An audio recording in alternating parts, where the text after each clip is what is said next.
आज हम पढ़ने वाले हैं sonnet number 29 by William Shakespeare. और इसको हम इतने अच्छे तरीके से पढ़ेंगे कि आपको एक एक चीज़ याद हो जाएगी। और अगर कभी भी ये सोनेट आपको कहीं पे दिख गई, इसकी कोई लाइन दिख गई, तो आप देख के बता देंगे ये सोनेट नंबर 29 की लाइन है और इसका ये मीनिंग है। चीज़ों को हम सरफेस लेवल पे नहीं पढ़ेंगे, क्योंकि जिस तरीके का एग्जाम पैटर्न है, अगर आप सिर्फ सरफेस लेवल पे पढ़ेंगे तो आप सरफेस पे ही रह जाएंगे, एग्जाम के अंदर नहीं घुस पाएंगे। तो चीज़ों को आपको बहुत डिटेल में देखना पड़ेगा, ठीक है। सबसे पहले एक ओवरव्यू दे देता हूँ कि हम क्या क्या पढ़ने वाले हैं। हम पढ़ेंगे इसका बैकग्राउंड एंड कंटेक्स्ट, उसके बाद हम पढ़ेंगे सेंट्रल आइडिया एंड थीम, इसके बाद हम इसकी समरी पढ़ेंगे, और फिर सबसे इम्पॉर्टेंट चीज़ जो है वो हम देखेंगे इसका लाइन बाय लाइन एक्सप्लेनेशन, ठीक है। एक एक लाइन का विद मीनिंग हम मतलब देखेंगे।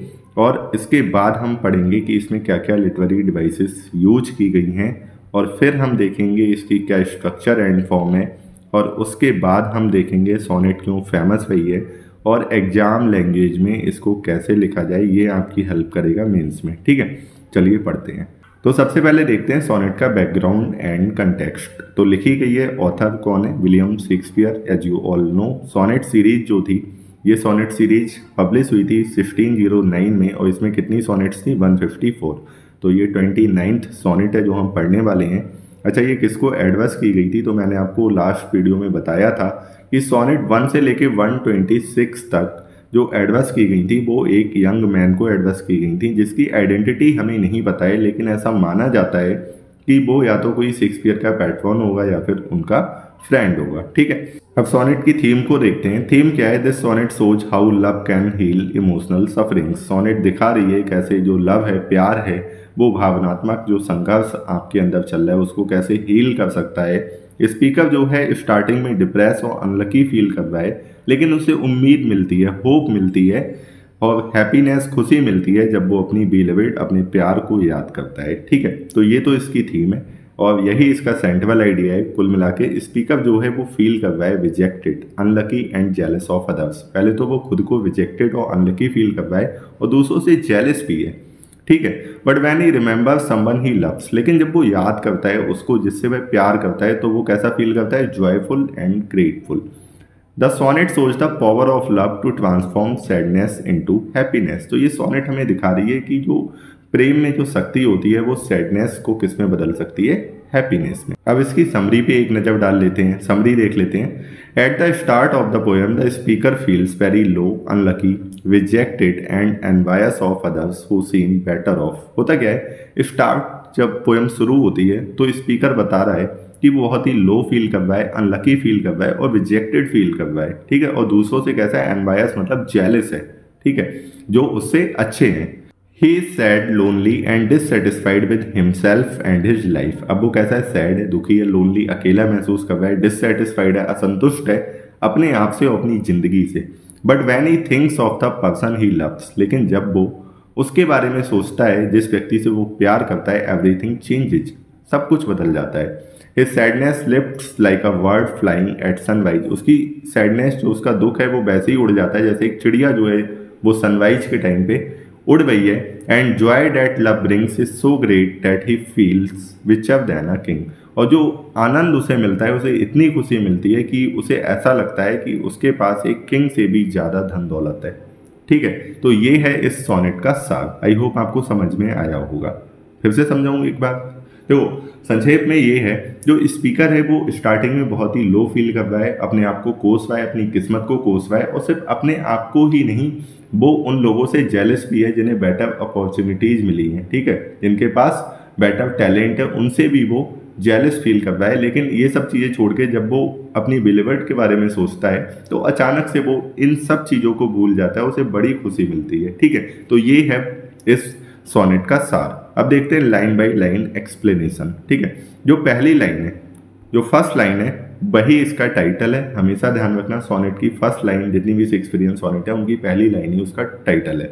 तो पहली लाइन देखते हैं, when in disgrace with fortune and men's eyes. जब वो बदकिस्मत होता है, आउट ऑफ लक होता है, अभागा होता है, तो लोग उसे किससे देखते हैं? कंटेम्प्ट से देखते हैं, डिस्ग्रेस से देखते हैं, उसे नीचा देखते हैं। सेकेंड लाइन है, आई ऑल अलोन बिबीप माई आउटकास्ट स्टेट। वो कह रहा है कि मैं अकेले बैठ के रोता हूँ अपनी आउटकास्ट स्टेट पे। आउटकास्ट का मतलब वो कैसा फील कर रहा है? रिजेक्टेड या एक्सक्लूडेड फील कर रहा है, तो वो अपनी इस परिस्थिति पे अकेला बैठ के रोता है। थर्ड लाइन है, and trouble deaf heaven with my bootless cries. वो कह रहा है कि और मैं क्या करता हूँ? प्रार्थना करता हूँ डेफ हेवन से। हेवन को उसने बहरा कहा है, ठीक है। यहाँ पे मतलब वो ऊपर वाला जो भी है वो उसको उसकी पुकार नहीं सुन रहा है, वो बहरा है एक तरह से, और मैं उससे प्रार्थना करता रहता हूँ। मेरी जो फ्यूटाइल क्राइज हैं, जो व्यर्थ निरर्थक जो मेरी प्रार्थनाएं हैं, मैं उससे कहता रहता हूँ, लेकिन वो तो कैसा है? डेफ है, ठीक है। तो उसकी प्रयास कैसी हैं? यूजलेस हैं। अब फोर्थ लाइन है, and look upon myself and curse my fate. और फिर मैं खुद को देखता हूँ, ठीक है, अपनी खुद की जिंदगी को देखता हूँ और अपने फेट मतलब अपनी किस्मत को कर्स करता हूँ, मैं कोसता हूँ उसे।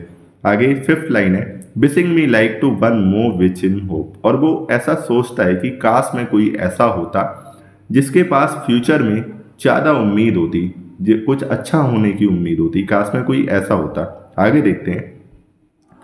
सिक्स लाइन है, featured like him with friends suggest. अब वो उन लोगों के बारे में सोचता है कि काश मैं उसके जैसा होता, ठीक है, जिसके पास बहुत सारे दोस्त हैं।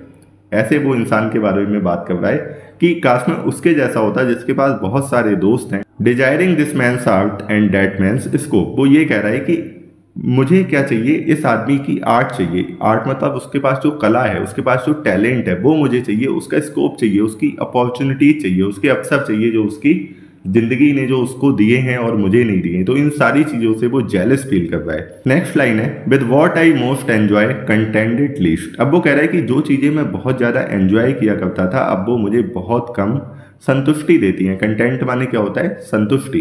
तो अब वो मुझे बहुत कम संतुष्टि देती हैं, या अब मैं उन चीजों से बहुत ज्यादा खुश नहीं होता हूँ। नाइन्थ लाइन है, yet in these thoughts myself almost despising. और वो कह रहा है कि जब इन सारी चीजों के बारे में मैं सोचता हूँ तो लगभग मुझे अपने आप से क्या हो जाती है? नफरत हो जाती है। डेस्पाइस माने क्या होता है? नापसंद करना या नफरत होना, ठीक है। टेंथ लाइन है, happily I think on thee and then my state. अब वो कहता है, यहां से ट्विस्ट है। कौन सी लाइन से? नाइन्थ लाइन तक वो यही सोचता रहता है कि उसकी जिंदगी कितनी खराब है। अब वो टेंथ लाइन में आके, यहाँ ये भी क्वेश्चन बन सकता है, छोटी छोटी बातों पे क्वेश्चन बन सकता है। टेंथ लाइन में क्या है? ट्विस्ट है। अब वो कह रहा है कि जब मैं तुम्हारे बारे में सोचता हूं तो मेरी जो सिचुएशन है वो कैसी हो जाती है, मेरी जो परिस्थिति है वो कैसी हो जाती है। Like to the lark at break of day arising. Lark एक चिड़िया को कहा गया है कि उस चिड़िया की तरह हो जाती है जो भोर के समय, प्रातः काल के समय क्या हो रही है? उड़ रही है। From sullen earth sings hymns at heaven's gate. कहा? इस सलन अर्थ मतलब इस ग्लूमी अर्थ से, इस दुखी दुनिया से वो उड़ रही है प्रातः काल के समय और गाने गा रही है। हाइम्स क्या होते हैं? जॉयफुल सॉन्ग होते हैं। उनको गा रही है कहाँ? हेवंस गेट, स्वर्ग के दरवाजे पर। आगे देखते हैं। तो मेरी स्थिति भी कुछ ऐसी हो जाती है। For thy sweet love remembered such wealth brings. कहते हैं तुम्हारा जो स्वीट लव है उसको याद करके ऐसा लगता है कि मेरे पास इतनी दौलत आ गई है। That then I scorn to change my state with kings. कि मैं क्या कर सकता हूँ कि मैं खुद को एक किंग मतलब एक राजा से भी ज्यादा विचर महसूस कर रहा हूँ, या फिर मैं उसको अपने आप से क्या कर सकता हूँ? चेंज कर सकता हूँ। उसको अपने आप को उसकी जगह पे रखकर देख सकता हूँ। मुझे इतनी विचनेस फील हो रही है, इतनी हैप्पीनेस फील हो रही है, ठीक है। तो ये जो थी वो 14 लाइन की सोनेट थी। आई होप आपको समझ में आई होगी अच्छे से। एक बार आप दोबारा देख लेना, मैंने हिंदी मीनिंग आपको बताया। एक बार आप इसके नीचे इंग्लिश मीनिंग भी लिखा हुआ है, तो इसको भी आप देख सकते हैं, आपको अच्छे से समझ में आ जाएगा पॉज कर करके वीडियो को, ठीक है। चलिए आगे देखते हैं इसमें क्या क्या लिटरेरी डिवाइसेस यूज की गई। ये बहुत इंपॉर्टेंट सेक्शन है। इंपॉर्टेंट सेक्शन ये देखो, इसमें प्री में भी आपसे क्वेश्चन पूछे जाएंगे एमसीक्यूज की फॉर्म में, और मेंस में भी पूछे जाएंगे।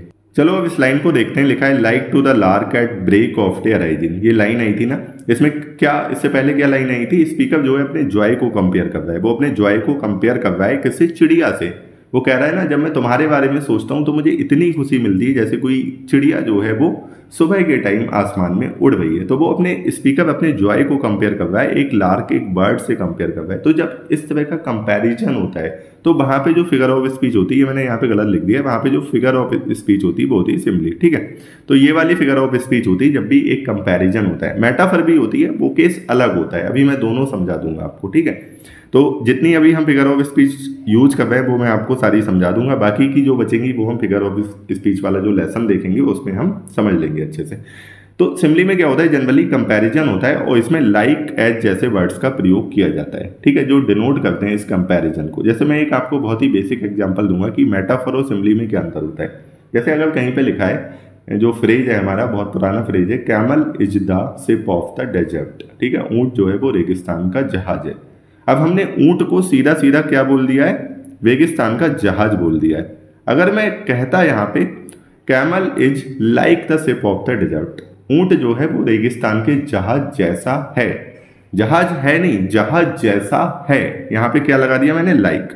तो जब हम इस तरह के वर्ड्स का प्रयोग करते हैं कि ये उसके जैसा है, ठीक है, तो वहां पे तो होता है सिमिली। अब जब हमने एग्जैक्ट बोल दिया कि नहीं नहीं उसके जैसा नहीं है जो चीज ये है वही है, ऊंट जो है वो जहाज है, तो वहां पे हो जाता है मेटाफर। इतना सा डिफरेंस होता है, आई होप आपको समझ में आ गया होगा, ठीक है। जैसे कोई फ्रेज लिखा है, जैसे एक सेंटेंस लिखा है, he is like a lion, ठीक है, वह कैसा है, शेर जैसा है। तो यहाँ पे कौन सी फिगर ऑफ स्पीच है, यहाँ पे लाइक आ रहा है, भाई शेर है नहीं, वह शेर जैसा है, ठीक है, तो यहाँ पे कौन सी हो गई, सिमिली हो गई। अब अगला लिखा है ही इज अ लायन।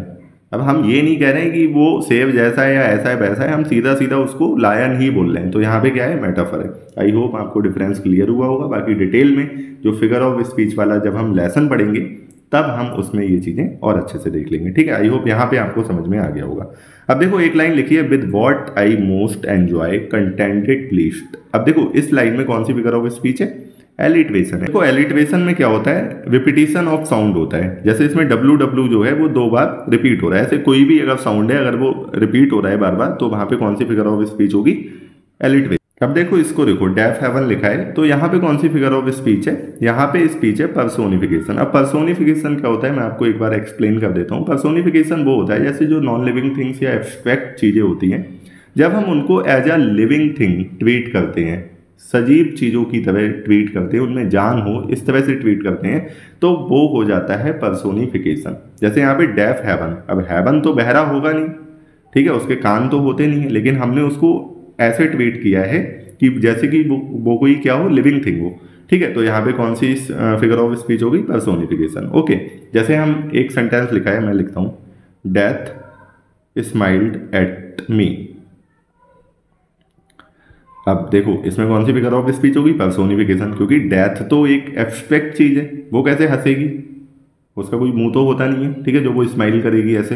लेकिन अगर हम सेंटेंस में ऐसे लिख रहे हैं तो ये क्या है, ये फिगर ऑफ स्पीच यहाँ पे पर्सोनिफिकेशन है। आई होप आपको क्लियर हुआ होगा। अब देखो आगे अगला है लाइक हिम, तो इसमें क्या हुआ है, ये देखो ये लाइन यहाँ पे आई है, लाइक हिम वाली एक बार देख लेते हैं, ठीक है। इसमें पूछा है, ये वाली लाइन है जो 6 वाली लाइन है, इसमें कौन सी फिगर ऑफ स्पीच है, तो इसमें फिगर ऑफ स्पीच है एनाफोरा। इसको भी मैं एक बार समझा देता हूं।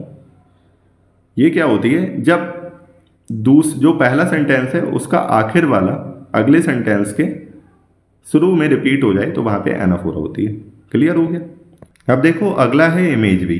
अब सबसे पहले तो इमेजरी होता क्या है इसको समझ लेते हैं। जब हम किसी ऐसी लैंग्वेज का प्रयोग करते हैं जो हमारे 5 सेंसेस को अपील करती है, ठीक है, तो वो चीज़ होती है इमेजरी। जैसे यहाँ पे बर्ड की इमेज यूज की गई, तो उसकी जिंदा तस्वीर हमारे सामने बनकर आ गई जब हम इस पोयम को पढ़ रहे थे कि वो प्रातःकाल में उड़ रही थी, फिर हेवंस के गेट पे गा रही थी। तो इस तरह की जब तस्वीरें बनती है किसी इमेज के माध्यम से, तो उस पोइटिक डिवाइस को बोलते हैं इमेजरी, ठीक है।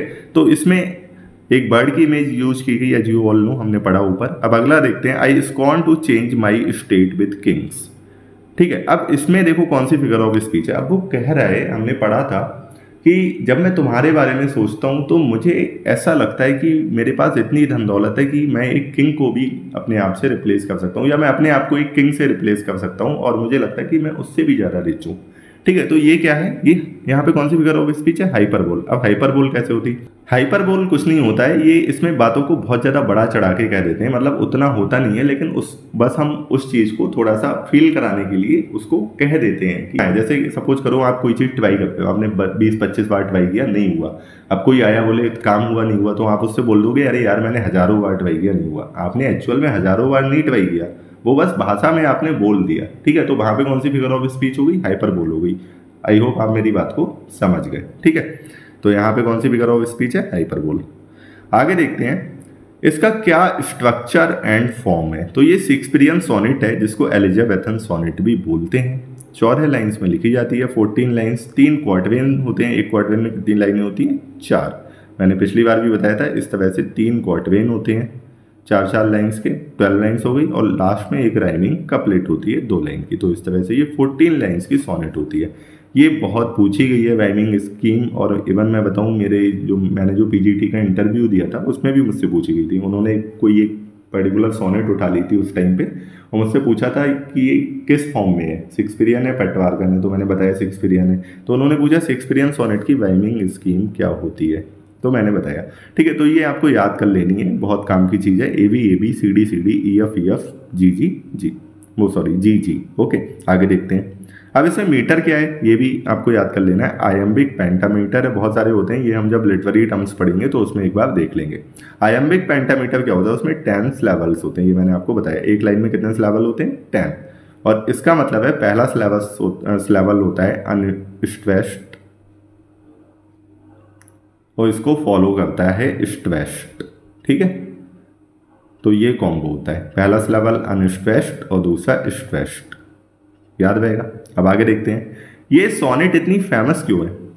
तो सबसे पहले तो it beautifully captures human emotion and by loneliness and sudden happiness, मतलब जितने भी ह्यूमन इमोशंस होते हैं उनको बहुत ही अच्छे से कैप्चर करती है। और ये कुछ इमोशंस के नाम भी लिखे हैं जो इस सोनेट में यूज हुए हैं। और इसमें क्या होता है, अचानक से क्या होता है, जो मूड शिफ्ट होता है किससे, डेस्पेयर से जॉय में, निराशा से खुशी में उसका मूड जो है वो शिफ्ट हो जाता है, जो कि रिलेटेबल है, जो कि हर इंसान के साथ होता है, और टाइमलेस है। टाइमलेस का मतलब समय से परे है, ऐसा नहीं, ये हर समय के लिए सच है। सोनेट जो है वो लगभग कब लिखी गई होगी, आज से 900 साल पहले या 800 साल पहले ये सोनेट लिखी गई, लेकिन फिर भी अभी तक ये ह्यूमन इमोशन हमें अब भी हैं 800 साल बाद भी। ठीक है, तो सोनेट कैसी है, टाइमलेस है। टाइमलेस का मतलब ये होता है it's language is poetic but deeply personal, और ये वाकई में पर्सनल थी, ऐसा नहीं है। शेक्सपियर ने जितनी भी सोनेट्स लिखी थी तो इनको बाद में इधर उधर से ढूंढ के इकट्ठा किया गया था, वो इनके पर्सनल मूड को ही रिफ्लेक्ट करती थी। ठीक है, आगे देखते हैं आप इसको एग्जाम लैंग्वेज में कैसे लिखेंगे, तो ये भी मैंने आपके लिए बनाया है, चलिए देखते हैं। The sonnet reflects the poet's emotional turmoil, जो उसका भावनात्मक संघर्ष है उसको दिखाती है। At the beginning of the poem, शुरुआत में क्या होता है, स्पीकर फील्स डिस्ग्रेस्ड, डिस्ग्रेस का मतलब होता है कलंक, तो वो अपने आप को कलंकित महसूस कर रहा है। अनलकी मतलब बदकिस्मत, आइसोलेटेड मतलब अकेला महसूस कर रहा है, and even invites others for their talent, और दूसरों से जेलस है। ठीक है, ईर्ष्या है उसे दूसरों के टैलेंट से, उनके लुक से और उनके सोशल स्टेटस से। However the tone of the poem changes completely in the final lines. क्या होता है, जो आखिरी की लाइन है उसमें पोएम की टोन ही बदल जाती है। ठीक है, वो जितना दुखी था, जितना ये सब फील कर रहा था, अचानक से क्या होता है, he remembers someone he loves, वो किसी उसको याद करता है जिससे वह प्यार करता है, and that memory lifts his spirit bringing him a sense of peace, Joy and spiritual wealth. उसकी जो स्पिरिट है, उसकी जो आत्मा है, उसका उत्थान होता है अचानक से, और वो क्या फील करता है, पीस, शांति, जॉय और स्पिरिचुअल वेल्थ। एक्चुअल में वेल्थ नहीं, स्पिरिचुअल वेल्थ को वो महसूस करता है। This poem was written during the Elizabethan era. Elizabethan era obviously उसी टाइम लिखी गई थी। A time when reputation, social status and fortune were considered very important. और उसने इस पर क्यों लिखा है, क्योंकि वो एक ऐसा समय था जब रेपुटेशन, सोशल स्टेटस, आपका समाज में क्या स्टेटस है, और फॉर्च्यून, आपका भाग्य किस तरह का, ये सारी चीज़ों की बहुत इंपॉर्टेंस होती थी उस समय। ठीक है, Through this sonnet, Shakespeare presents a deeply personal and emotional conflict. बहुत ही गहरा पर्सनल, व्यक्तिगत और भावनात्मक संघर्ष जो है वो शेक्सपियर प्रस्तुत करते हैं यहाँ पे। Showing how love has the power to heal and transform sadness into joy. तो दोस्तों ये थी हमारी सोनेट नंबर 29। आई होप आपको बहुत अच्छे से क्लियर हुई होगी। ठीक है, इसके बाद हम पढ़ेंगे सोनेट नंबर 138। इसी तरह से पढ़ेंगे इसको नेक्स्ट लेक्चर में। लेकिन बिफोर डैट मैं आपको बताना चाहूँगा कि ये हमारी सीरीज ऐसे ही कंटिन्यू रहेगी। आपको कुछ नहीं करना है, चैनल को सब्सक्राइब करना है और अगर कोई डाउट हो कमेंट करके पूछना है और साथ में टेलीग्राम ग्रुप को आपको ज्वाइन कर लेना है। That's it for today.